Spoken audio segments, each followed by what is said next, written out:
Shalom semuanya. Sebelum kita mulai sesi hari ini, sama-sama kita memuji menyembah Tuhan dengan satu lagu ini. Kita mau katakan kami mau terbang bersama dengan Tuhan. Apapun yang terjadi, kita mau terbang bersama dengan Tuhan. Haleluya. Firman-Mu Tuhan, pelita bagi kakiku. Janji-Mu terang bagi jalan-jalanku. Kebenaran-Mu menuntunku setiap hari. Ku menantikan-Mu, beri kekuatan baru. Semua sama-sama. Ku kan terbang tinggi di awan bersama-Mu dalam kemuliaan. Sebab firman-Mu teguh menopang. Ku kan aman dalam-Mu Tuhan.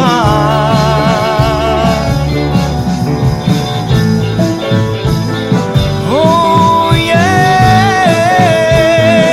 kami terbang bersama-Mu Tuhan. Sama-sama katakan. Firman-Mu Tuhan, pelita bagi kakiku. Oh, janji-Mu terang bagi jalan-jalanku. Kebenaran-Mu menuntunku setiap hari. Ku menantikan-Mu, beri kekuatan baru. Ku kan terbang tinggi di awan bersama-Mu dalam kemuliaan. Sebab firman-Mu teguh menopang. Ku kan aman dalam-Mu Tuhan. Jalan-Mu di atas jalan-jalanku. Rencana-Mu melebihi rancanganku. Firman-Mu sungguh telah membebaskanku. Berjalan lebih tinggi, berjalan bersama-Mu. Ku kan terbang tinggi di awan. Semua bersama-Mu dalam kemuliaan. Sebab firman-Mu teguh menopang. Ku kan aman dalam-Mu Tuhan.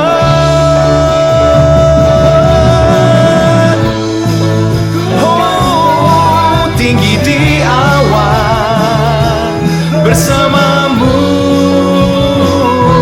dalam kemuliaan. Sebab firman-Mu teguh menopang. Ku kan aman dalam-Mu Tuhan. Ku kan aman dalam-Mu Tuhan Yesus. Ku kan aman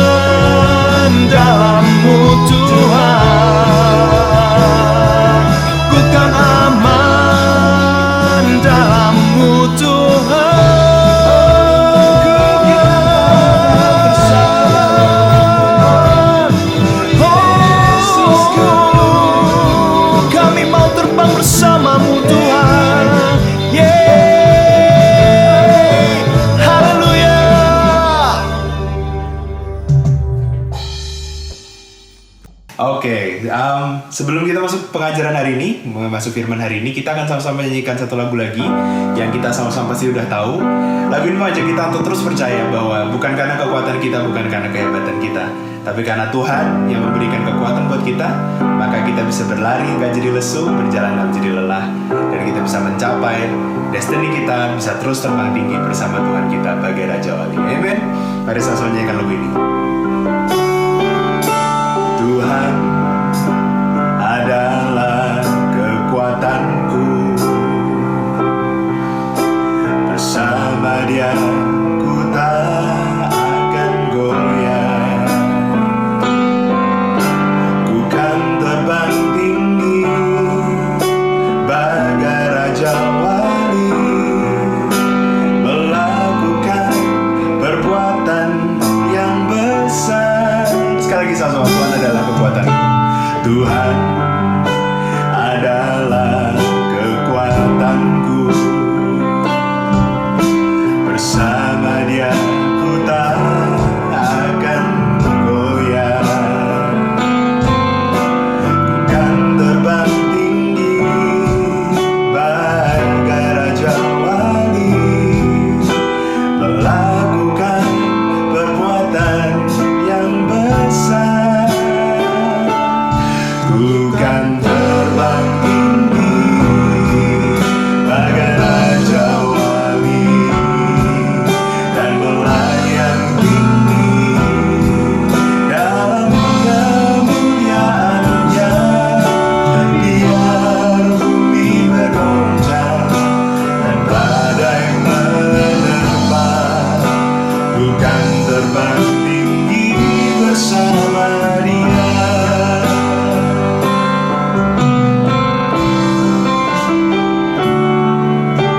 Tuhan, ku nantikanmu, Kau memberiku kekuatan yang baru, berlari tak lesu, berjalan tak lelah. Roh Kudus kekuatan sayangku,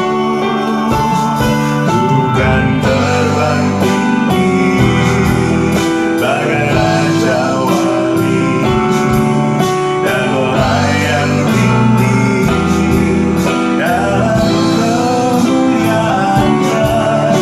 Biar bumi bergoncang dan badai menerpa, ku kan terbang tinggi bersama Dia. Ku kan terbang tinggi bagai Raja Wali, dan melayang tinggi dalam kemuliaan-Nya. Biar bumi bergoncang dan badai menerpa, ku kan terbang tinggi bersama Dia. Oh, ku kan terbang tinggi bersama Dia.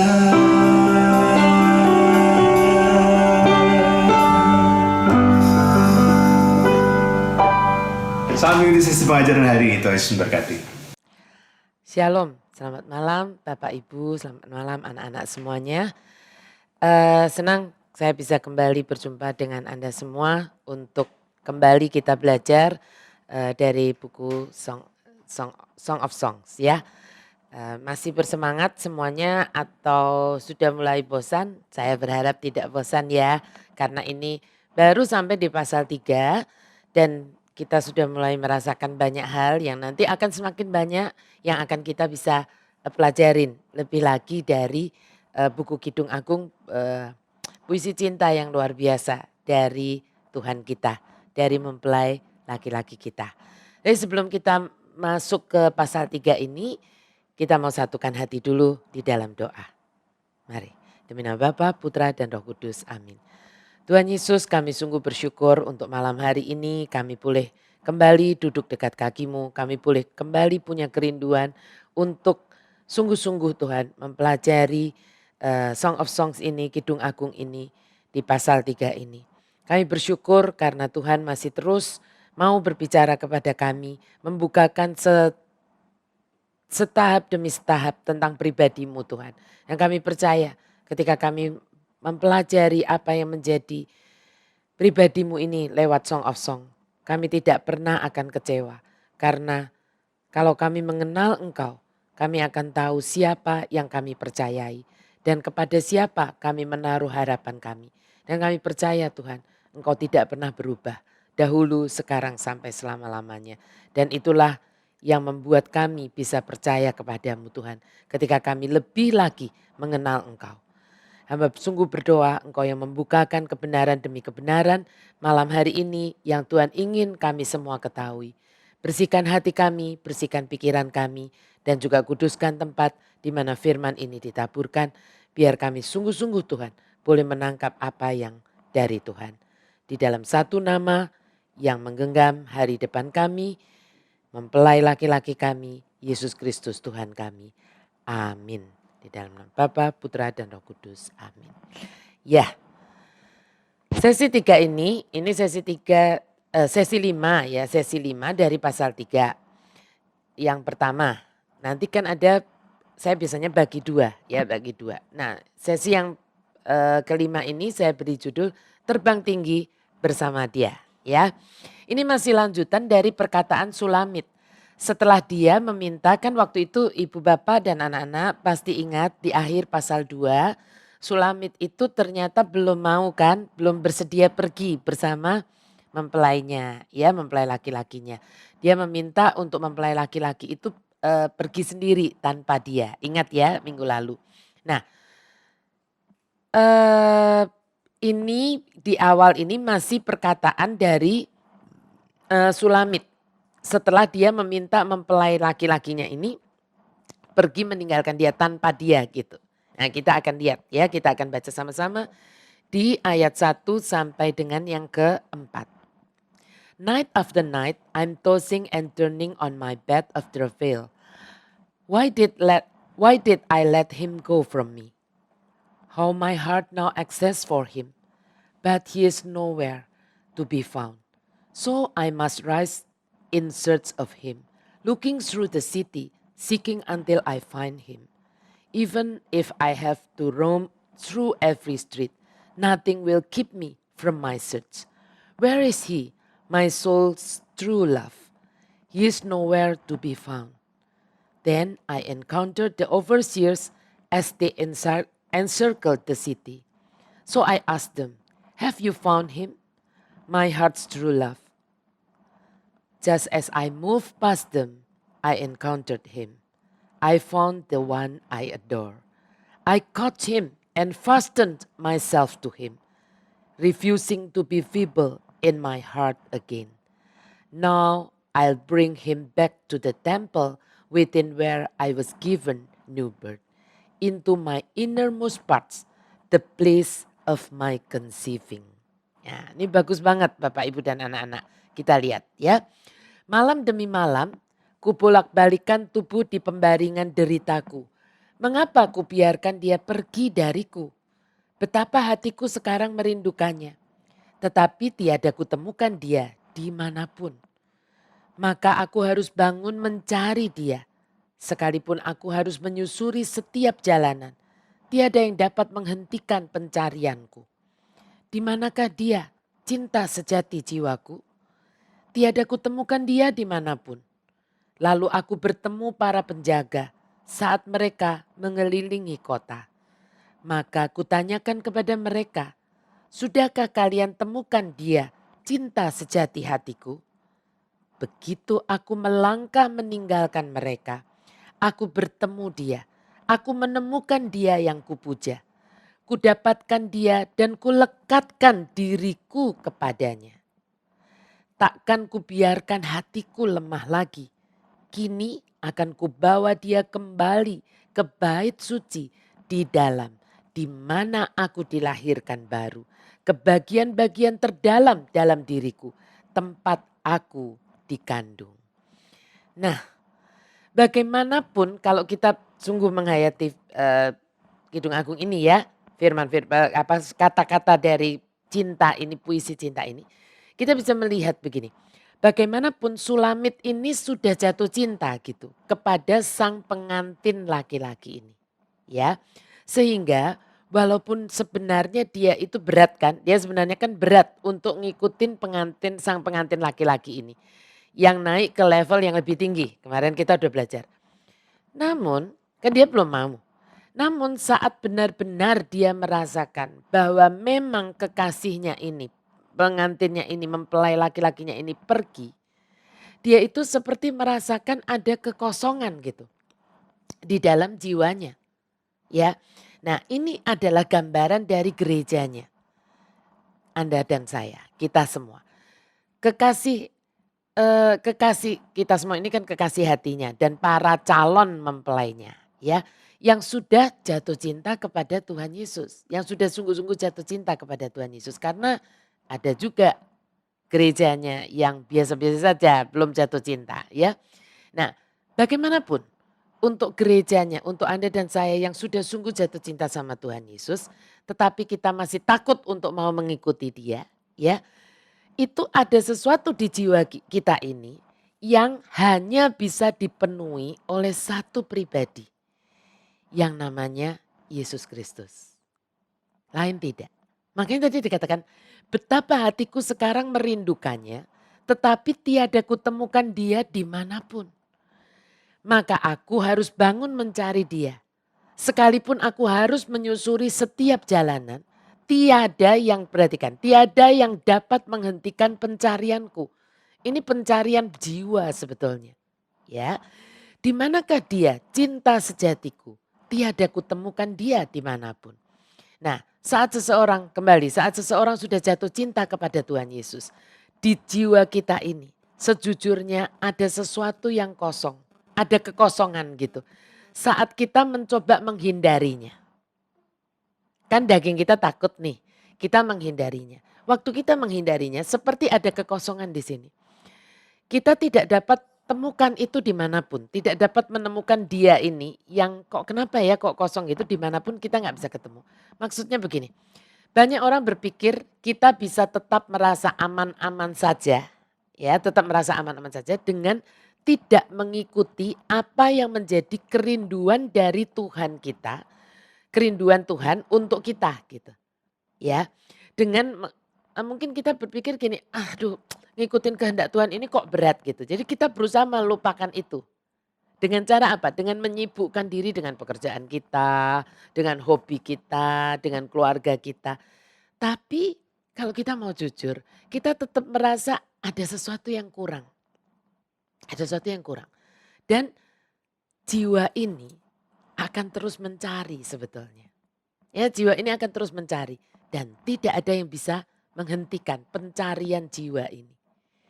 Nah, kalau kita lihat di ayat 3 tadi dikatakan, lalu aku bertemu para penjaga saat mereka mengelilingi kota.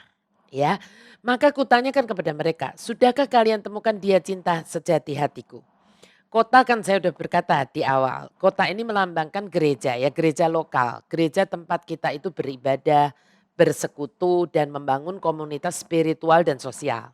Ya, nah banyak orang mencoba menyibukkan diri dengan yang namanya pelayanan. Di gereja, di persekutuan gitu. Untuk apa? Katanya nih, agar hidup ini seimbang. Anda pernah dengar ya? Untuk hidup ini seimbang. Maksudnya begini, kebutuhan jasmani itu sudah terpenuhi dengan kita bekerja di kantor, kan cari duit gitu ya, bekerja di kantor. Buka usaha sendiri dan sebagainya. Nah, kebutuhan rohani kata orang dipenuhi dengan kita itu aktif di gereja atau kita aktif disebutnya pelayanan. Benarkah demikian? Untuk sebagian besar orang Kristen mungkin benar. Mungkin benar. Mereka merasa cukup puas bila sudah aktif di gereja atau sudah aktif di pelayanan. Karena mereka merasa bahwa dengan begitu gitu ya, hidup mereka itu sudah seimbang tadi. Ya kan, kalau Senin sampai Jumat atau ya Senin sampai Jumat ya bekerja sekuler, orang bilangnya begitu. Lalu Sabtu dan Minggu saya pelayanan. Nah ini dibilangnya hidup saya seimbang. Sudah beres lah gitu istilahnya, urusan dunia dan urusan surga. Ya, walaupun hidup mereka sebenarnya nggak jauh-jauh juga bedanya dengan orang di luar gereja. Maksudnya begini, kalau orang baik sama saya juga bisa baik sama dia. Jangan kata kalau saya disakiti, bisa saya balas sampai ke liang kubur gitu, ya kan? Istilahnya ya. Nah, kasih persembahan di gereja itu masalah hari Minggu. Hari Senin bahkan kalau perlu sampai Sabtu. Kalau perlu saya sikat bisnis orang ya saya sikat gitu. Ya, nah segala cara deh saya pakai. Yang penting bisnis bisa goal. Yang penting saya bisa dipromosi. Yang penting atasan saya suka sama saya. Yang penting saya lulus kalau yang masih mahasiswa ya. Nah namun sesungguhnya buat mereka-mereka yang sudah sungguh-sungguh lahir baru di dalam Tuhan Yesus. Saat mereka masih terus ikut cara-cara dunia ini ya, entah karena takut, entah karena khawatir, karena belum siap yang kemarin kita bilang, atau karena lingkungan mendesak dia ya dan sebagainya. Di jiwa ini seperti tetap ada yang nggak bisa tenang gitu. Untuk yang sudah born again, ya nggak bisa tenang dan ya nggak nyaman. Nggak bisa nyaman, orang nggak tenang kan nggak nyaman ya. Setiap kali ke gereja, doa, hatinya nggak bisa sukacita. Dan dia mulai bisa merasakan gini, kok Tuhan itu nggak ada lagi ya? Tuhan itu kok jauh ya? Walaupun aku ini tetap ke gereja, tetap ikut nyanyi, tetap sepertinya nyembah Tuhan di persekutuan misalnya. Tapi berasa kayak nggak ada apa-apanya gitu. Ya, apakah Anda pernah merasa seperti itu? Jangan takut dulu. Kita karena begini, bisa jadi kalau Anda punya perasaan seperti itu, bisa jadi itu adalah tanda yang baik. Kenapa kok tanda yang baik? Begini, bahwa sebenarnya Anda sudah sungguh-sungguh born again. Anda sebetulnya sungguh-sungguh sudah lahir baru.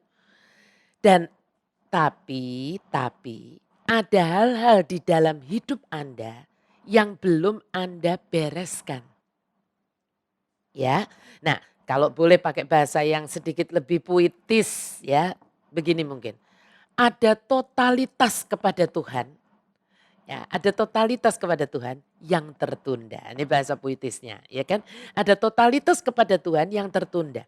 Yang kita tunda untuk melakukannya karena mungkin khawatir, takut dan sebagainya, takut dikucili, takut dibully dan sebagainya.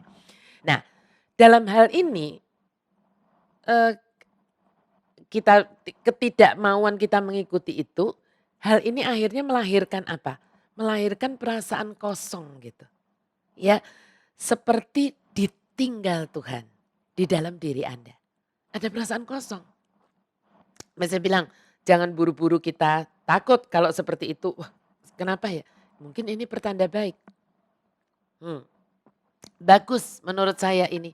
Daripada Anda nggak pernah merasakan hal ini. Bahkan Anda nggak merasakan bahwa Tuhan itu sudah pergi jauh, nggak ngerasa. Pergi jauh Tuhan sudah pergi jauh meninggalkan Anda nggak ngerasa. Atau lebih tepatnya begini. Karena memang selama ini Anda juga nggak pernah deket sama Tuhan. Jadi Tuhan pergi juga Anda nggak ngerti. Tuhan pergi Anda juga nggak peduli. Ya, sedih banget saya harus mengatakan ini malam ini. Ya, tapi banyak juga yang seperti ini memang. Bisa-bisanya gitu, bisa-bisanya jalanin bisnis yang nggak benar. Tapi jadi donatur gereja, jadi donatur persekutuan, jalan terus. Aktivis di gereja, mungkin majelis juga, ikut kor gereja dan sebagainya. Nggak berasa salah. Nggak berasa salah, malah merasa seimbang itu tadi. Nggak berasa Tuhan ada atau nggak ada. Karena memang nggak pernah merasakan kehadiran Tuhan sebetulnya. Gereja persekutuan hanya untuk penyeimbang saja. Ya, nah karena memang kalau jujur orang seperti ini nggak pernah merasakan kehadiran Tuhan apalagi kedekatan hubungan atau keintiman dengan Tuhan. Kalau saya boleh memberikan contoh yang lebih mudahnya dalam kehidupan sehari-hari begini. Anda mungkin pernah melihat anak-anak kecil yang kalau mami papinya pergi gitu, anaknya adem ayem aja, cuek, nggak nangis, nggak apa-apa, bye-bye gitu aja. Jangan kata kalau babysitternya yang pulang kampung. Wah, istilah saya pecah perang dunia ketiga. Digelendotin, ditangisin, sampai nggak suka makan gitu. Dan banyak juga yang akhirnya jatuh sakit. Betul? Anda pernah dengar atau Anda tahu atau Anda sendiri mengalami ini? Sedih kalau Anda yang mengalami ya. Tapi saya mau bilang begini, saya nggak usah menderetkan sederet teori psikologi, nggak usah. Anda yang cukup punya logika saja, Anda pasti bisa memahami kenapa hal ini bisa terjadi. Betul, ya kan? Dengan siapa anak ini merasa dekat? Gitu. Yang dia memang nggak dekat, ya dia nggak akan pernah merasa kehilangan. Betul ya Bapak Ibu dan anak-anak. Sulamit nggak bisa tenang. Walaupun dia sudah berkeliling dari satu gereja istilahnya, kan kota tadi melambangkan gereja, ke gereja yang lain. Banyak orang itu terus menerus pindah gereja. Dari gereja A ke gereja B, ke gereja C, ke gereja D, nggak tahu sampai mungkin gereja Z ya. Tapi berasa nggak pernah puas. Kenapa? Bisa jadi bukan gereja Anda yang salah, bisa jadi. Melainkan ada sesuatu yang di jiwa ini yang belum terpenuhi. Mau pindah 1000 gereja mungkin, nggak pernah juga akan terpenuhi. Apa itu? Tuhan yang sudah pergi dari baitnya. Dari diri Anda. Dan karena ajakannya itu Anda tolak terus. Ya, ajakannya itu Anda tolak terus. Ajakan apa? Ajakan untuk masuk di dalam proses pembentukannya. Ya, lewat apa? Lewat ketaatan dan kesetiaan Anda dan saya. Walaupun seringkali mungkin itu membuat Anda dan saya masuk ke padang gurun. Ya, nah sebelum kita membahas tentang padang gurun lebih lanjut, kita mau lanjutkan melihat perkataan Sulamit lagi. Ya, perkataan Sulamit tadi. Ya, kita mau lihat. Begitu aku melangkah meninggalkan mereka, aku bertemu dia. Aku menemukan dia yang kupuja. Kudapatkan dia dan kulekatkan diriku kepadanya. Diriku padanya. Takkan kubiarkan hatiku lemah lagi. Kini akan kubawa dia kembali ke bait suci di dalam. Di mana aku dilahirkan baru. Ke bagian-bagian terdalam pada diriku, tempat aku dikandung. Apa maknanya ini? Seringkali saat kita mau meninggalkan komunitas kita. Sekali lagi saya mau bilang dulu ya supaya enggak misunderstanding di sini. Supaya juga tidak dipelintir ya. Saya tidak sedang berkata bahwa Anda harus meninggalkan gereja Anda atau persekutuan Anda. Dalam artian Anda tidak usah pergi lagi ke gereja atau persekutuan. Enggak usah ke persekutuan lagi, enggak. Saya tidak sedang berbicara demikian. Tetapi begini, seringkali walaupun itu, ini penting, walaupun itu adalah komunitas yang sepertinya rohani. Ya, tetapi kalau di tempat tersebut Anda justru dinina bobokkan. Kenapa dinina bobokkan? Karena merasa sudah suci. Kenapa merasa sudah suci? Karena teman-teman di situ juga melakukan hal yang tidak benar. Ya kan dalam pekerjaan mereka, dalam bisnis, dalam usaha, dalam kuliah mereka, dalam apapun gitu ya. Dalam kehidupan sekuler mereka. Tetapi aktif di gereja atau di persekutuan. Bahkan diberi kedudukan di situ. Ya, dan karena Anda ada di situ juga sehingga kalau Anda melakukan hal yang sama salahnya dengan mereka, ya nggak merasa salah toh. Karena komunitasnya seperti itu. Nah, dalam hal ini Anda harus berani meninggalkan mereka. Untuk Anda bisa bertemu sungguh-sungguh dengan Tuhanmu. Ya, kenapa begitu Bu? Karena seringkali yang namanya peer group istilah saya. Ya, peer group itu kan bukan hanya untuk anak remaja. Ya, orang seusia saya ini juga lebih tua lagi juga pasti punya peer group. Kecuali nanti udah tua banget. Umurnya mungkin udah 90 sekalian udah nggak punya peer group. Kenapa? Ya teman-temannya satu-satu udah banyak yang berpulang. Ya kan. Tapi selama masih usia-usia seperti ini masih ada peer group. Istilah saya peer group itu berbahaya banget. Mari kita lihat peringatan yang disampaikan oleh Paulus. Janganlah kamu sesat. Pergaulan yang buruk merusakkan kebiasaan yang baik. Ya. Nah, saat Sulamit meninggalkan teman-temannya ini dia menemukan gembalanya kembali. Dan dia mulai menyadari, kudapatkan dia dan kulekatkan diriku padanya, takkan kubiarkan hatiku lemah lagi. Kan Sulamit kan takut tadinya untuk ikut sama gembalanya. Ya kan? Nah, kini akan kubawa dia kembali ke bait suci di dalam di mana aku dilahirkan baru. Ke bagian-bagian terdalam pada diriku, tempat aku dikandung. Kita mau lihat Galatia 2:20 yang berkata, namun aku hidup tetapi bukan lagi aku sendiri yang hidup, melainkan Kristus yang hidup di dalam aku. Dan hidupku sekarang yang kuhidupi di dalam daging adalah hidup oleh iman dalam anak Allah yang telah mengasihi aku dan menyerahkan dirinya untuk aku.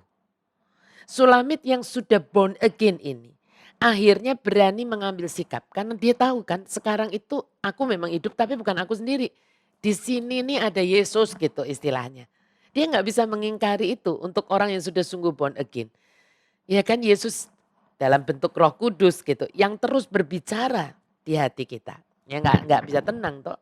Ya dan dia akhirnya berani mengambil sikap untuk meninggalkan orang-orang, meninggalkan tempat, meninggalkan komunitas yang di situ kekasihnya itu tidak ada. Nah ini kita harus belajar PK. Ya kan? Dan saat dia menemukan kembali kekasihnya, dia mengerti apa yang dia harus lakukan. Ada dua hal. Yang pertama, melekatkan diri kepadanya. Yang kedua, tidak membiarkan hatinya lemah lagi. Ya, dia mulai memahami lebih dari artinya, apa artinya kasih dan pengorbanan dari Yesus kekasihnya ini. Ya, sampai dibela-belain kayak begitu gitu istilahnya. Nah, sekarang kita mau melihat sesuatu yang kalau untuk saya ini sangat mengharukan di ayat 5. The bridegroom king, ya. Ini kata-kata dari bridegroom kingnya, dari mempelai raja. Mempelai laki-laki, ya.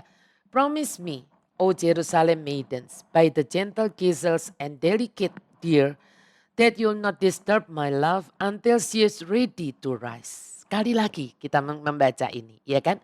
Berjanjilah kepadaku, hai gadis-gadis Yerusalem, demi rusa yang jinak dan kijang yang lembut, bahwa kau tak akan mengganggu cintaku sampai dia siap untuk bangkit. Betapa ya Bapak Ibu dan anak-anak, Tuhan Yesus kita itu ajaib banget cinta dan pengertiannya kepada kita. Ya, sekali lagi Tuhan menunjukkan kesabarannya yang luar biasa.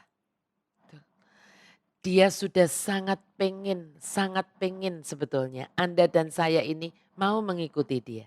Dia sudah sangat rindu membentuk Anda dan saya dan mengenhance ya kemarin itu ya kan, mengenhance kecantikan batin kita ini. Dengan satu tujuannya. Dengan satu tujuannya. Supaya Anda dan saya layak untuk menjadi mempelainya. Dan siap masuk dalam perjamuan kawin anak domba. Saat sangkakalanya berbunyi nanti. Ya. Tetapi sekali lagi, ini yang Anda dan saya mesti tahu ini. Dia tidak memaksa. Dia hanya menawarkan kepada kita. Nah, bila Anda dan saya belum siap, prosesnya tidak akan berjalan. Ya kan? Setiap orang berbeda. Untuk kalau Anda belum siap, prosesnya nggak akan berjalan. Nah, tapi dengan kata lain, semua pesta pernikahan yang ingin dipersiapkannya untuk Anda ikut tertunda juga. Ya, ikut tertunda juga. Bisa mulai paham ya sampai di sini ya. Dan sampai nanti ada yang namanya tapal batas. Ada tapal batas, ada waktunya Tuhan pasti. Ya, ini kan masih masa anugerah nih. Masih masa panjang sabarnya Tuhan. Ya, nah sekarang kita lanjut ke ayat 6 dan 7 ini pewahyuan yang luar biasa. Mari kita lihat. The voice of the Lord.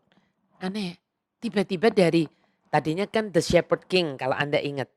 Lalu the bridegroom king, ya, mempelai laki-laki raja. Tiba-tiba seperti out of the blue begitu, ada muncul the voice of the Lord. Aneh kan? Gitu di puisi cinta ini tiba-tiba ada the voice of the Lord, begitu. Nah, apa ini? Nanti saya akan jelaskan. Kok tiba-tiba ada suara Tuhan, ya. Kita baca dulu. Who is this one ascending from the wilderness in the pillar of the glory cloud? He is fragrant with the anointing oils of myrrh and frankincense more fragrant than all the spices of the merchant. Look, it is the king marriage carriage, the love seat surrounded by 60 champions, the mightiest of Israel's hosts, are like pillars of protection. Suara Tuhan, siapakah dia yang naik dari padang gurun dalam tiang awan kemuliaan? Dia beraroma harum minyak urapan, mur dan kemenyan. Tadi ada kata frankincense gitu ya, kemenyan. Lebih harum daripada semua rempah yang dibawa pedagang. Lihatlah, itu kereta perkawinan raja. Tempat duduknya dikelilingi oleh 60 pengawal yang terkuat di antara bala tentara Israel. Bagaikan tiang-tiang perlindungan. Nah, di masa keintiman yang makin diperdalam ini, mata rohani Sulamit itu tiba-tiba dibukakan dengan cara yang baru. Nah, saya membayangkan seperti ini Bapak Ibu dan anak-anak. Mungkin saja Sulamit ini diberi entah itu penglihatan atau mimpi. Ya, diberi penglihatan atau mimpi. Sehingga dia mendengar Roh Kudus, ya kan, the voice of the Lord, itu suara Tuhan sendiri, menanyakan sebuah pertanyaan kepada dia. Jadi ini Tuhan, memang betul-betul the voice of the Lord. Suara Tuhan, Roh Kudus gitu ya, menanyakan kepada dia begini. Siapakah dia yang naik dari padang gurun dalam tiang kemuliaan? Ini bukan pertanyaannya Sulamit, tapi pertanyaannya Roh Kudus. Nah, yang saya ingin Anda semua mengerti dulu di sini adalah begini. Bahwa saat seseorang mulai membangun hubungan yang makin dekat atau keintiman gitu dengan Tuhan Roh Kudus. Roh Kudus itu seringkali tiba-tiba mengeluarkan pertanyaan-pertanyaan itu Anda yang belum tahu ya. Yang tujuannya adalah begini, kenapa Roh Kudus seringkali mengeluarkan pertanyaan itu? Ketika kita mulai menjalin hubungan dengan dia lebih akrab gitu ya. Tujuannya adalah menuntun kita pada pengenalan yang lebih dalam lagi dengan Tuhan Yesus. Itu sebetulnya tujuannya Roh Kudus melontarkan pertanyaan-pertanyaan seringkali. Ya, nah ingat kan di awal sesi Song of Songs ini kan saya cerita sama Anda bagaimana sampai akhirnya saya mau men-sharingkan Kidung Agung sebagai satu seri khotbah. Ingat ya, awalnya kan karena Tuhan Roh Kudus itu menanyai saya kan. Menanyai apa? Sungguhkah kamu pengen jadi mempelai Tuhan Yesus Gloria? Ya, dan saya cerita waktu itu saya menjawab pastinya Tuhan gitu ya. Dan segera dia meminta saya untuk membaca Kidung Agung, ingat ya. Dan ternyata memang ada sesuatu yang amat sangat penting yang dia ingin sampaikan kepada saya tetapi juga pada kita semua, calon-calon mempelainya. Amin ya. Nah, jadi Roh Kudus ini menggelitik gitu, menggelitik mengusik Sulamit untuk bisa lebih kenal kekasih hatinya ini dengan sebuah pertanyaan tadi. Siapakah dia yang naik dari padang gurun, aneh kan, naik dari padang gurun dalam tiang awan kemuliaan. Ya, nah kita mau belajar satu-satu. Padang gurun selalu berbicara tentang kehidupan di sebuah planet yang sudah jatuh dalam dosa. Ya, itu disebut padang gurun. Yesus sendiri pun pernah dibawa Roh Kudus ke padang gurun untuk dicobai iblis. Ya, memang sengaja dibawa ke padang gurun untuk dicobai iblis dan terbukti bahwa dia setia. Ingat ya. Raja kita itu sudah keluar dari padang gurun dengan berkemenangan. Dan setelah kebangkitannya dia masuk di dalam kemuliaan Tuhan. Tiang awan kemuliaan, ya, untuk duduk di tahtanya. Di mana itu? Di sebelah kanan Allah Bapaknya di sorga. Ya, nah bisakah Anda juga membayangkan nih, karena ini kan pewahyuan. Anda membayangkan Yesus itu yang dimuliakan, bangkit dari padang gurun di bumi ini dan menuju ke sorga yang indah. Tiang kabut yang kudus memindahkan dia ke bait suci yang bukan dibuat oleh tangan manusia. Ya, dan bau mur dan kemenyan, dengan bau mur dan kemenyan ini sang raja ini naik. Saat pintu-pintu surga istilah saya terbuka bagi sang juru selamat, sang mempelai laki-laki. Dengan pengurapan yang luar biasa, dia sekarang menerima penyembahan dari semua orang kudus di surga dan para malaikatnya di surga. Ya, nah penglihatan atau pewahyuan yang sama ini yang dilihat oleh Sulamit ini, ya, dan pertanyaan ini pernah ditanyakan juga oleh Raja Daud ternyata. Mari kita lihat Mazmur 24. Who is the glorious king? He is the Lord, the powerful soldier. He is the Lord, the war hero. Siapakah itu Raja kemuliaan, sama kan? Tuhan jaya dan perkasa, Tuhan perkasa dalam peperangan. Yesuslah Raja kemuliaan itu. Dialah Raja yang tak terbatas kepada kemanusiaannya di padang gurun. Dia itu keluar dari dunia gitu ya kan, dari dunia yang telah jatuh ini yang saya bilang padang gurun itu, dan masuk kembali ke dalam awan atau tiang awan kemuliaan surga. Ia adalah tiang awan kemuliaan yang keluar dari padang gurun. Bisa tangkap sampai di sini, awan kemuliaan ini berbicara tentang kemuliaan dan keagungan Tuhan yang ditunjukkan. Nanti Anda bisa baca tentang hal ini dari karena enggak sempat ya kalau dibicarakan di sini. Anda boleh catat saja dari Keluaran 40 ayat 35, Yesaya 4 ayat 5, Wahyu 15 ayat 8. Dan banyak lagi tapi ini 3 yang paling kuat. Anda bisa baca di situ. Sekarang Sulamit ini mendapatkan penglihatan tentang begini loh. Maunya Tuhan itu sebetulnya begini. Kan seperti kayak untuk gaining attentionnya dari Sulamit ini. Gitu istilahnya. Siapa itu dia yang naik dari padang gurun dalam tiang awan kemuliaan gitu loh ya, diusik gitu sama Roh Kudus ya. Nah, dia mendapatkan penglihatan tentang betapa mengagumkannya mempelai laki-lakinya ini. Dia juru selamat yang luar biasa dan maha kuasa. Pertanyaan saya, mengapa Roh Kudus perlu membuka mata rohaninya Sulamit ini? Kenapa? Menurut saya, supaya Sulamit mengerti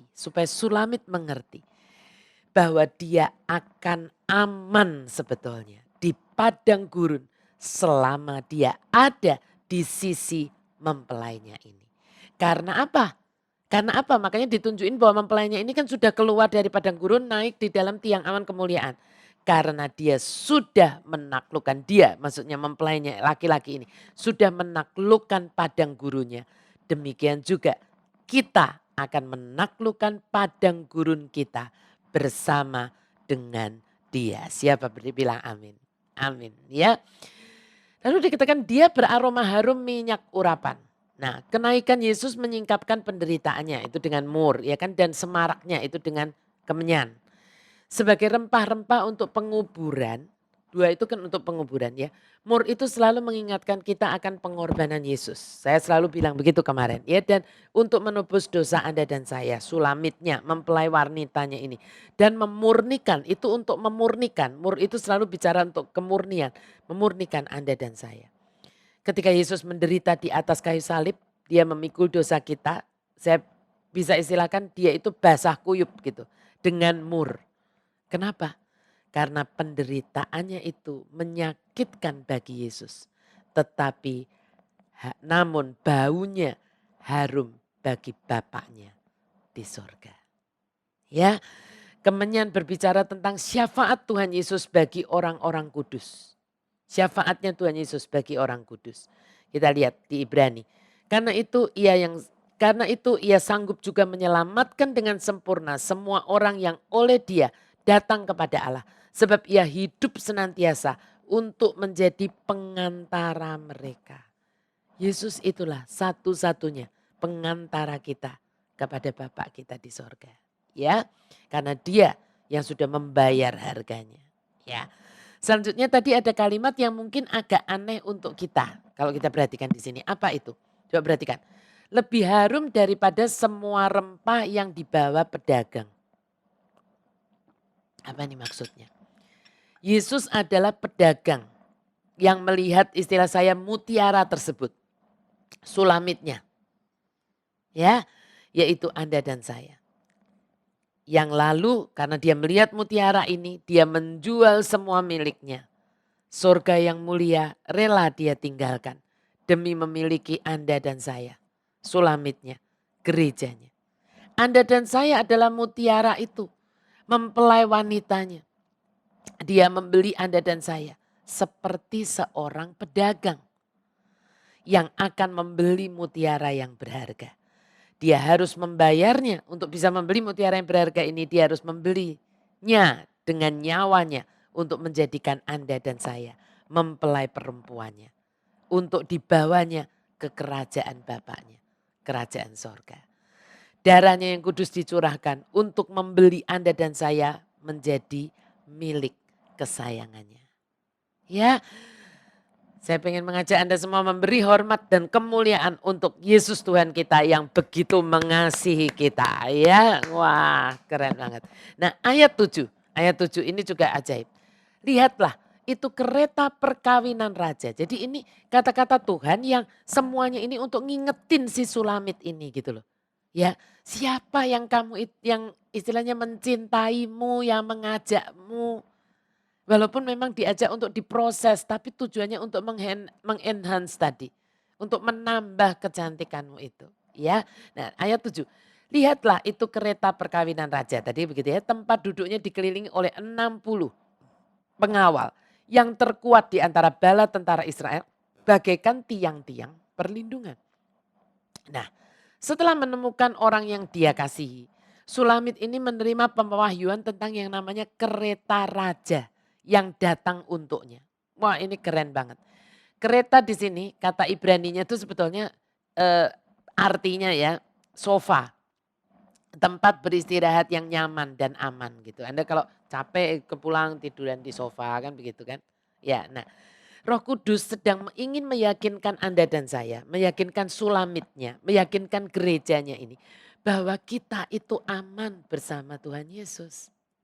Ya, sejujurnya banyak orang itu ketakutan saat membayangkan harga yang harus dibayar. Saat mereka menyerahkan diri sepenuhnya 100% kepada Tuhan Yesus. Banyak orang yang takut.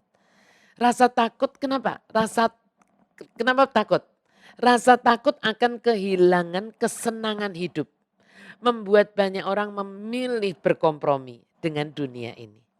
Ya, itu terjadi karena kita ini banyak yang belum sungguh mengerti betapa amannya sebetulnya kita ini di dalam kasihnya. Ya, iblis itu memang selalu berusaha membuat kita meragukan kasihnya. Dengan ngapain? Dengan memunculkan selalu pertanyaan-pertanyaan di hati dan pikiran kita.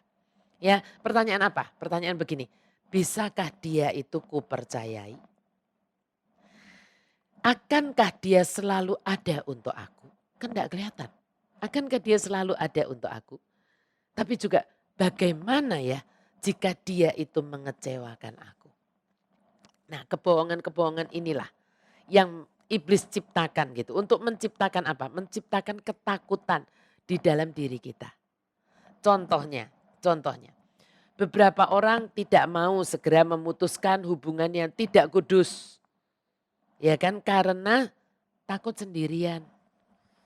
Takut kesepian. Nanti apa aku bisa dapat pasangan lagi enggak? Kan? Padahal Tuhan sudah menyiapkan yang matanya dia belum lihat hari ini. Ya. Beberapa orang tidak mau mengembalikan 1/10 saja dari penghasilannya dan masih bisa menikmati yang 90%-nya. Kenapa? Karena takut tidak cukup. Ya, takut tidak cukup. Beberapa orang tidak mau memulai waktu teduh rutin setiap hari. Kenapa? Karena takut waktunya untuk melakukan banyak hal yang disukainya jadi berkurang. Untuk menyisihkan 10 menit, 15 menit dari 24 jam. Berasa takut kekurangan waktu untuk melakukan yang dia sukai. Coba pikir. Dan banyak ketakutan-ketakutan lain yang memang selalu dan terus menerus iblis coba tanamkan kepada kita gerejanya ini. Sulamitnya ini. Dan ketakutanlah yang ujung-ujungnya lalu pastinya membawa kita kepada yang namanya kompromi. Ya, kompromi. Dan di ujung dari semuanya nanti iblis, ini yang kita harus sangat hati-hati. Iblis dalam wujud antikristus, seperti yang sudah kita pelajari waktu itu di kitab Wahyu, akan menghembuskan lebih lagi ketakutan kepada gerejanya, sulamitnya ini. Yaitu Anda dan saya. Lewat apa? Lewat hilangnya nyawa kita saat kita ini devoted to God. Dia hembuskan nanti ketakutan bahwa kalau lu tetap devoted to God, nyawamu taruhannya. Makanya Yesus sudah bilang, siapa yang mempertahankan nyawanya akan kehilangan nyawanya. Tapi siapa yang kehilangan nyawanya karena aku, dia akan memperolehnya kembali. Betul? Nah, mengapa antikristus nanti itu akan menghembuskan ketakutan untuk Anda dan saya itu kehilangan nyawa. Kalau Anda dan saya devoted to God. Mengapa demikian?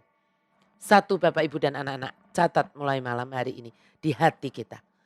Karena antikris nantinya akan menuntut semua orang kelak untuk devoted to him. Makanya semua orang dibuat takut devoted to God. Karena dia nanti akan menuntut Anda dan saya semua devoted to him. To him. Bukan him yang H besar ya. Persoalannya, kalau Anda dan saya tidak mau memulai dari sekarang dan bersegera memutuskan gitu untuk devoted to God, untuk devoted to Jesus, dengan bersegera melakukan apa yang Dia kehendaki, apakah Anda bisa yakin bahwa di masa yang paling sulit di dalam sejarah dunia ini, Anda akan bisa devoted to Jesus? Kalau sekarang untuk memberikan sebagian kecil dari waktu Anda, sebagian kecil dari uang Anda saja, Anda masih takut. Ya, coba Anda sungguh-sungguh. Ini bukan sekedar saya seperti retorika atau bukan. Saya enggak sedang berpidato, enggak. Tapi saya sedang mengajak Anda untuk sungguh-sungguh merenungkan semuanya ini. Ya, mari renungkan ini sambil kita lanjut. Roh Kudus itu luar biasa. Dalam upayanya meyakinkan si Sulamit ini agar tidak usah takut untuk mengikuti raja, untuk mengikuti kekasihnya, untuk mengikuti mempelai laki-lakinya ini. Maka Roh Kudus itu menunjukkan kepada Sulamit kereta pernikahan raja. Apa yang istimewa dengan kereta pernikahan raja ini? Kita akan lihat. Yang perlu kita ketahui begini. Pada zaman dahulu, dulu di Timur Tengah ya, para mempelai perempuan di Timur Tengah itu dipikul dengan tandu gitu di pundak para pria dalam sebuah kursi tandu kayak sofa gede gitu ya, yang disebut kereta itu ya. Nah, mempelai wanita dan prianya ada di dalam situ ya kan, di dalam sebuah selubung gitu. Di dalam selubung kan saya pernah ceritakan yang ada kanopinya dan sebagainya waktu itu. Ditutupi oleh tirai dari pandangan publik. Ya supaya kan ini mempelai nih gitu ya. Nah para pengawal itu menemani mereka. Sementara obor yang menyala itu karena melewatinya kan padang gurun. Belum ada senter waktu itu ya kan. Itu akan menemani perjalanan mereka. Nah ini sebetulnya gambaran tentang Tuhan yang akan menunjukkan kepada kita bagaimana kita ini dibawa melewati kehidupan di dalam perjalanan kasih karunia-Nya. Ya, sekalipun kita harus melewati padang gurun. Karena begini, tidak ada tempat yang lebih aman selain kita itu ada bersama Dia. Ya, Saat kita harus melewati padang gurun kehidupan ini. Via Dolorosa, jalan salibnya. Kenapa begitu? Karena Yesus sudah pernah melewati Via Dolorosa. Yesus sudah pernah melewati jalan salib itu. Dan jangan lupa, dia sudah menang. Ya, dia sudah menang. Siapa bilang amin? Ya, amin. Nah, tapi kita mau lihat lanjut. Bukan sekedar kereta, tapi dikatakan begini, tempat duduknya dikelilingi oleh 60 pengawal yang terkuat di antara bala tentara Israel, bagaikan tiang-tiang perlindungan. Sebetulnya para pengawal yang Roh Kudus tunjukkan kepada Sulamit ini adalah para malaikat Tuhan yang mengelilingi kita dan melayani kita. Ya.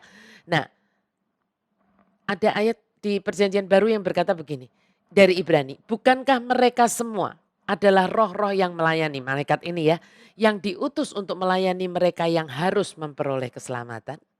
Ya.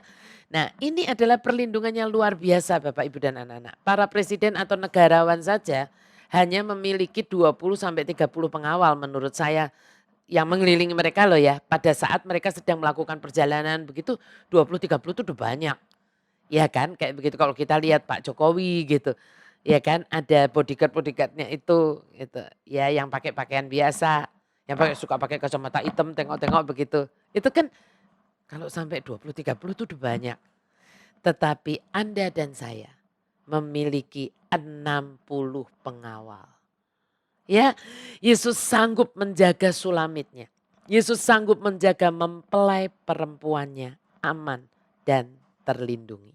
Nah, Anda mesti tahu nih, di zaman Salomo sudah menjadi hal yang biasa. Kalau iring-iringan pengantin gitu yang baru mau menuju ke kereta perkawinan, kalau sekarang kan naik mobil. Ya kan? Nah, kalau dulu kan ditandu itu tadi, ya kan yang disebutnya kereta itu. Itu disergap dan dirampok. Keluarga kerajaan itu dirugikan gitu istilahnya, dan emas berlian itu dirampok. Kenapa dirampok? Karena rampoknya juga tahu mempelai ini khususnya yang wanita itu pakai semua perhiasan setelah di dalam kereta perkawinan itu. Sehingga rampok itu, oh ini makanan empuk gitu. Merampok kereta dari mempelai ini. Namun satu hal, Anda dan saya Sulamitnya tidak akan pernah disergap dan dirampok oleh iblis. Ya, saat Anda dan saya bersama Raja Yesus di dalam kereta kerajaannya. Sekalipun Anda di bawahnya melewati padang gurun yang paling mengerikan sekalipun. Karena apa? Karena prajurit-prajuritnya 60. Ya, yang paling mulia dan terlatih telah diperintahkannya untuk berjaga di sekeliling keretanya ya. Siapa yang percaya katakan amin 3 kali, amin, amin, amin. Ya, kita beri kemuliaan buat Yesus Raja kita. Nah, pertanyaannya begini, siapa sih sebetulnya prajurit-prajuritnya yang paling mulia dan terlatih ini? Malaikat-malaikat yang seperti apa? Kita akan melihatnya Jumat depan ya. Jumat depan itu sebetulnya tinggal sisa 4 ayat Bapak Ibu dan anak-anak. Ya, tinggal sisa 4 ayat, tapi ini semuanya adalah ayat-ayat yang luar biasa. Karena pasal 3 ini hanya 3 ayat, hanya 11 ayat. Ya, jadi kita kan sampai di ayat 7 berarti kurangnya hanya tinggal 4 ayat. Tetapi ini 4 ayat yang luar biasa. Untuk saya pause di sini untuk sesi minggu depan. Ya, untuk sesi minggu depan. Nah, tetapi sebelum kita menyanyikan satu lagu yang luar biasa ya, karena saya mengambil judul kan terbang tinggi bersama dia ya, terbang tinggi bersama dia. Nah, kita akan menyanyikan satu lagu, judulnya lagu lama nih, lagunya Robert dan Lea, Di Bawah Kepak Sayapmu ya. Di bawah kepak sayap dari Raja Wali, dari kepak sayap dari Raja Wali. Nah, nanti kita akan melihat kenapa kita menyanyikan lagu ini. Tetapi dan nanti kita baru akan tutup dalam doa. Tapi saya ingin sungguh-sungguh mengingatkan Anda bahwa Tuhan, suara Tuhan atau Tuhan memberikan penglihatan, pewahyuan kepada Sulamit. Melihat siapa dia yang naik dari padang gurun dalam tiang kemuliaan. Supaya Sulamit diingatkan bahwa rajanya, bahwa mempelai laki-lakinya sudah pernah keluar dari padang gurun itu. Bukan dengan terseok-seok kalah, tetapi di dalam kemenangan yang luar biasa. Amin. Mari Bapak Ibu dan anak-anak semuanya, kita mau sama-sama menyanyikan lagu Di Bawah Kepak Sayapmu.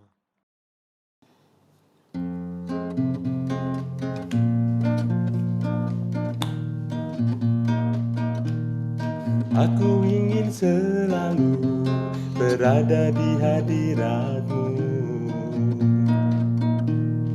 Aku ingin selalu berlindung dalam naungan-Mu. Di bawah kepak sayap-Mu, Kau bawaku terbang tinggi, melintasi langit biru, bagaikan Raja Wali. Aku ingin selalu berada di hadirat-Mu. Aku ingin selalu berlindung dalam naungan-Mu. Di bawah kepak sayap-Mu, Kau bawaku terbang tinggi, melintasi langit biru, bagaikan Raja Wali. Bagai Raja Wali, Melintasi gunung tinggi, bagai Raja Wali, melintasi badai hidup. Di bawah kepak sayap-Mu, Kau bawaku terbang tinggi, melintasi langit biru, bagaikan Raja Wali. Kenapa Raja Wali yang dipakai Tuhan untuk seringkali melambangkan perlindungannya, melambangkan amannya kita di dalam Dia. Nah, saya mau bacakan satu kutipan ya dari Kitab Ulangan ayat 9 sampai dengan 12. Dikatakan begini, tetapi bagian Tuhan ialah umatnya, Yakub ialah milik yang ditetapkan baginya. Yakub itu Israel ya. Didapatinya dia di situ, di suatu negeri, di padang gurun, di tengah-tengah ketandusan dan auman padang belantara. Dikelilinginya dia dan diawasinya, dijaganya sebagai biji matanya. Laksana Raja Wali menggoyang bangkitkan isi sarangnya, melayang-layang di atas anak-anaknya, mengembangkan sayapnya, menampung seekor dan mendukungnya di atas kepaknya. Demikianlah Tuhan sendiri menuntun dia dan tidak ada Allah asing menyertai dia. Ini adalah janji Tuhan untuk Yakub, untuk Israelnya. Bukankah Anda dan saya juga Israel rohaninya? Ya, nah kenapa Raja Wali? Raja Wali ini dikatakan bahwa ketika dia itu mau melatih anak-anaknya. Ya, kalau Anda mempelajari tentang Raja Wali. Ketika dia menyayangi anak-anaknya, tetapi dia juga ingin anak-anaknya ini bertumbuh kuat.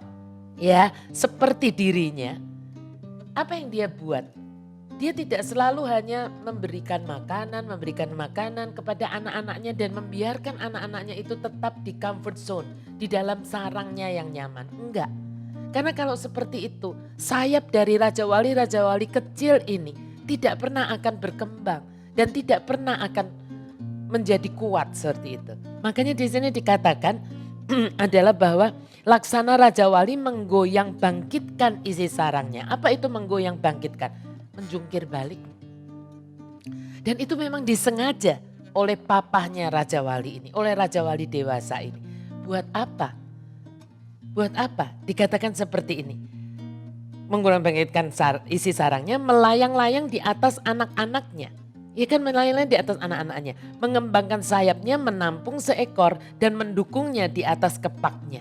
Ya, ketika ini digoyang bangkitkan, ketika ditunggang balikkan, dijungkir balikkan sarangnya itu, pasti anak-anak Raja Wali yang biasa di comfort zone-nya ini akan kaget. Dan mereka mungkin akan belum pernah nih pakai sayapnya, betul? Dan apa yang Raja Wali buat? Raja Wali dewasa ini akan mengembangkan sayapnya. Sehingga anak-anaknya itu dia menatang di bawah anak-anaknya ini. Dan anak-anaknya aman sebetulnya. Sebetulnya anak-anaknya itu ketika dilatih terbang, anak-anaknya tidak pernah dibiarkan terbang sendiri. Melainkan terbang bersama sayap Raja Wali yang dewasa. Dan satu hal yang Anda dan saya perlu tahu adalah Raja Wali itu burung yang istimewa. Ketika burung lain itu pada saat badai itu ngumpet, Raja Wali itu justru keluar pada saat badai itu datang. Dan semakin badainya itu besar, sayap Raja Wali itu akan mengembang sedemikian hebatnya. Itulah Raja Wali kita, itulah Yesus kita. Saat dia sepertinya menjungkir balikkan sarang Anda dan saya, comfort zone Anda dan saya. Satu hal yang kita boleh percaya, dia akan menatang kita di atas sayapnya. Kita aman bersama Raja Wali kita, Yesus Kristus Tuhan. Saya berharap kita menyanyikan lagu ini dengan pengertian yang baru. Ya, bukan sekedar sebagai lagu yang lama, ini lagu lama ya, tahun 90-an. Tetapi kita mau menyanyikan ini, nanti kita akan ulang refrennya saja. Tapi mari kita bersuka cita. Tuhan memberitahukan pewahyuannya lewat Kidung Agung ini ya, tentang padang gurun. Bukan supaya Anda dan saya tuh murung atau ketakutan. Ya, karena luar biasa Tuhan memberitahukan tentang padang gurun, tetapi dia menjanjikan perlindungan yang luar biasa, kereta perangnya, ya kereta perkawinannya, ya yang dijaga oleh 60 malaikat. Dan bukan itu saja, kita harus ingat bahwa dia adalah Raja Wali, ayah Raja Wali. Dan siapa Yakubnya itu? Israelnya, Anda dan saya. Amin. Ya, mari kita sama-sama nyanyikan lagi bagai Raja Wali. Bagai Raja Wali melintasi gunung tinggi, bagai Raja Wali melintasi badai hidup, dibawa kepak sayapmu, kau bawaku terbang tinggi, melintasi langit biru, bagaikan Raja Wali, bagai Raja Wali. Bagai Raja Wali melintasi gunung tinggi, bagai Raja Wali melintasi badai hidup, dibawa kepak sayapmu, kau bawaku terbang tinggi, melintasi langit biru, bagaikan Raja Wali. Melintasi langit biru, bagaikan Raja Wali. Mari kita mau satukan hati di dalam doa. Saya mau mengingatkan Anda, jangan pernah takut untuk mempersembahkan sesuatu untuk Tuhan. Karena Tuhan adalah Tuhan yang tidak pernah berhutang. Ya, ketakutan-ketakutan nanti kita tidak cukup mempersembahkan uang kita atau mempersembahkan waktu kita. Itu semuanya adalah tipuan iblis untuk ketakutan-ketakutan kita ini tidak pernah membawa supaya kita tidak pernah sampai kepada titik yang namanya devoted to God. Dan jangan lupa seperti yang tadi saya sampaikan, kenapa begitu?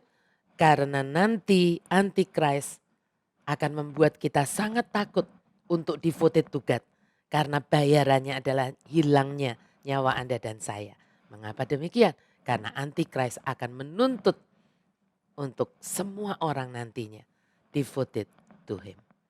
Ya, dan mari kita berlatih mulai dari sekarang.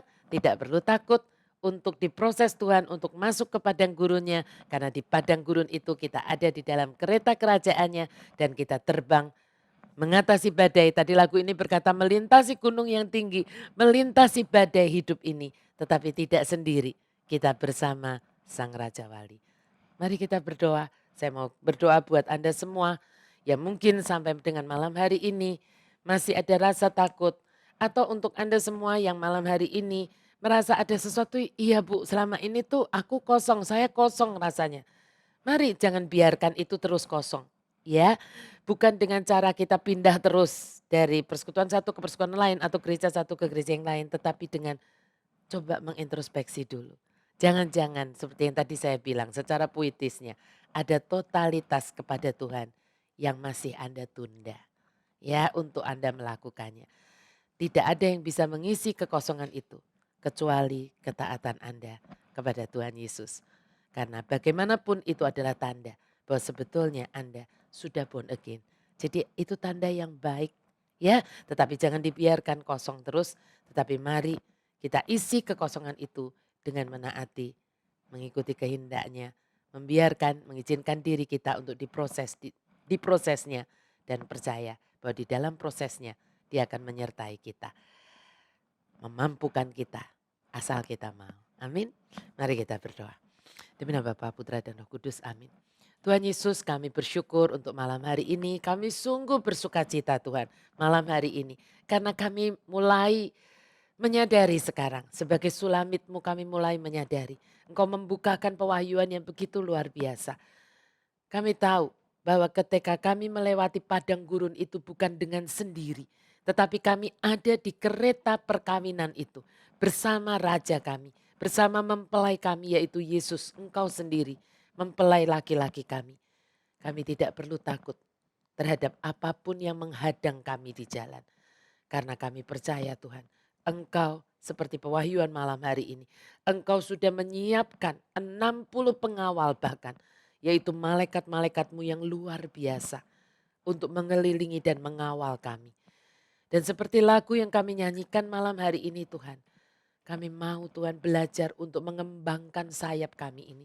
Kami tahu ketika Engkau menjungkir balikkan sarang nyaman kami Tuhan. Apapun itu bentuknya. Kami tahu bukan karena Engkau kejam atau karena Engkau jahat dan tidak peduli kepada kami. Melainkan satu Tuhan, karena Engkau ingin sungguh-sungguh melatih kami ini. Sampai kami sungguh-sungguh bisa menjadi seperti Engkau. Menjadi Raja Wali yang kokoh, yang kuat, yang tidak pernah lelah dan tidak pernah letih. Yang selalu diperbarui kekuatannya. Kami mau Tuhan belajar untuk tidak takut mengikuti setiap prosesmu. Kami mau belajar Tuhan menaati setiap kehendak-Mu mulai dari sekarang. Kami tidak mau menyia-nyiakan masa panjang sabar-Mu ini, masa anugerah-Mu ketika Engkau sungguh-sungguh masih terus menantikan kami dengan sabar untuk sampai kami siap. Tetapi kami tidak mau dinina bubukkan Tuhan. Kami mau segera menyiapkan diri. Karena kami tahu akan selesai waktu masa anugerah-Mu ini. Kami tidak mau di saat itu kami belum siap. Dan kami belum devoted to God. Kami tidak mau Tuhan. Kami sungguh mau menyiapkan malam hari ini. Dan hamba sungguh berdoa. Supaya malam hari ini Engkau bangkitkan warrior-warrior bride-Mu Tuhan. Orang-orang yang selama ini terusik. Karena ada sesuatu yang kosong di dalam jiwanya. Yang itu karena belum totalitas mengikuti Tuhan. Biar sungguh-sungguh Tuhan malam hari ini mereka mengerti. Bukan dengan cara yang lain. Hanya dengan satu cara menaatimu dan setia kepadamu. Devoted to Jesus. Hanya itu yang akan membuat jiwa kami ini Tuhan. Sungguh-sungguh dipenuhi dengan sukacita. Karena kami tahu Engkau tinggal di dalam bait-Nya. Yaitu diri kami ini. Gerejamu ini Tuhan. Jangan biarkan kekosongan ini diisi oleh yang lain. Tetapi kami mau mengisinya dengan Engkau sendiri. Dengan taat kepadamu. Dengan totalitas kami. Ketotalitasan kami kepada Engkau. Hamba sungguh berdoa malam hari ini semua ketakutan dicabut di dalam nama Tuhan Yesus. Tidak ada lagi orang yang takut untuk menyisihkan waktunya rutin setiap hari. Untuk membangun keintiman dengan Tuhan. Tidak ada orang yang takut untuk mempersembahkan apa yang menjadi miliknya untuk Tuhan. Tidak pernah takut akan kekurangan. Tidak pernah takut akan yang namanya kemiskinan. Engkau cabut di dalam nama Tuhan Yesus. Kami cabut kekhawatiran-kekhawatiran yang tidak perlu. Yang ada di dalam diri anak-anak-Mu ini Tuhan. Dan Engkau gantikan dengan damai sejahtera. Dengan sukacita dan dengan rasa aman yang sejati. Yaitu rasa aman karena kami punya jaminan di dalam Yesus Kristus Tuhan. Kami tahu Tuhan, kami tidak perlu meletakkan rasa aman kami ini dengan kepemilik harta kami, kepemilikan kami Tuhan. Teman-teman kami yang mengelilingi kami. Tetapi karena semuanya itu akan berakhir. Tetapi kami mau meletakkan rasa aman kami hanya kepada Yesus Kristus Tuhan. Dan biar itu kami mulai malam hari ini Tuhan.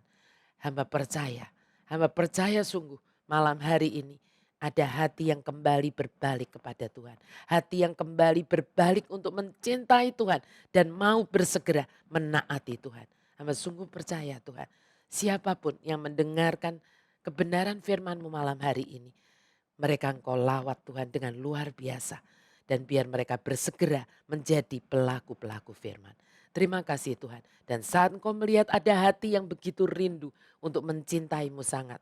Untuk menerima ajakan-Mu, untuk menerima proses-Mu. Kami percaya Engkau sungguh disukakan. Dan biar Tuhan kami juga menyukai apa yang Engkau sukai malam hari ini.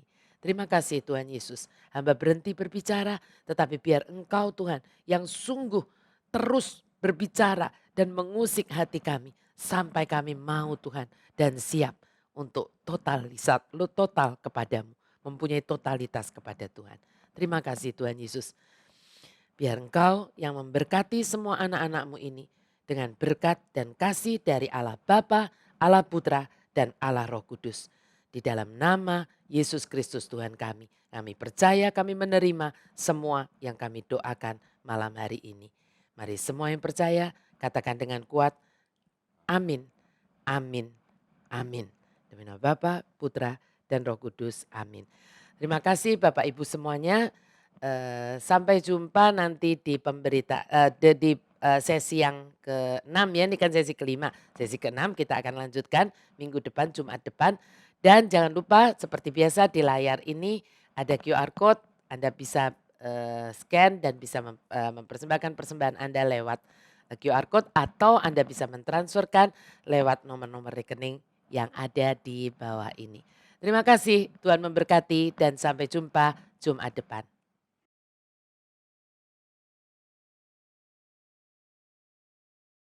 Terima kasih Anda sudah menyaksikan sesi-sesi dari khotbah OTK lewat YouTube ini. Jangan lupa untuk like, share, subscribe, dan tekan tanda loncengnya.